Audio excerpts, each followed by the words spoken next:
আসসালামু আলাইকুম। কাছে এবং দূরে যে যেখানে আছেন সবাইকে অনেক অনেক শুভেচ্ছা জানিয়ে শুরু করছি আমার আজকের ভিডিও। তো বাহিরে তো রাত দিন বৃষ্টি হচ্ছে, তো বৃষ্টির মধ্যে বাহিরেও বের হওয়া যাচ্ছে না। তো ভাবলাম যে ঘরে বসে কিছু পিঠা বানিয়ে ফেলি, যেহেতু পিঠা খেতে মন চাইছে। তাই ভাবলাম যে একটু মোঠা পিঠা বানিয়ে নিই। মোঠা পিঠাটা খেতে তো আমাদের ঘরে সবাই পছন্দ করে।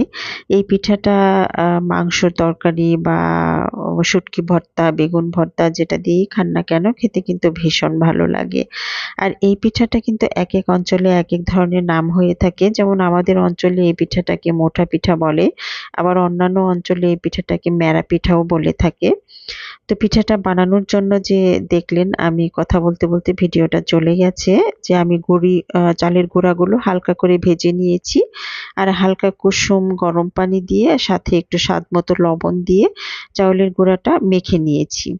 যেভাবে আটা মেখে নেয় রুটি বানানোর জন্য ঠিক সেইভাবে মেখে নিয়েছি।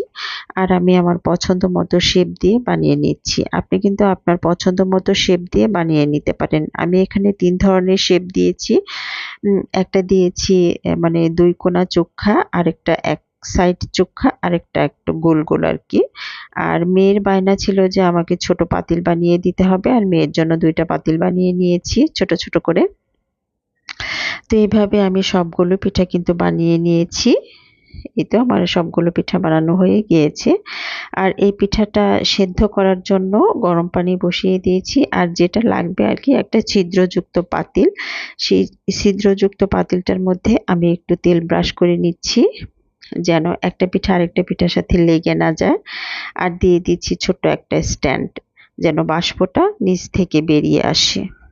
এই তো আমার পিঠাগুলো সেদ্ধ হয়ে গিয়েছে।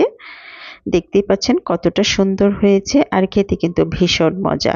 আশা করি আপনারা বাসায় ট্রাই করে দেখবেন। তো সবাই ভালো থাকবেন, সুস্থ থাকবেন। আবার দেখা হবে অন্য কোনো ভিডিওতে।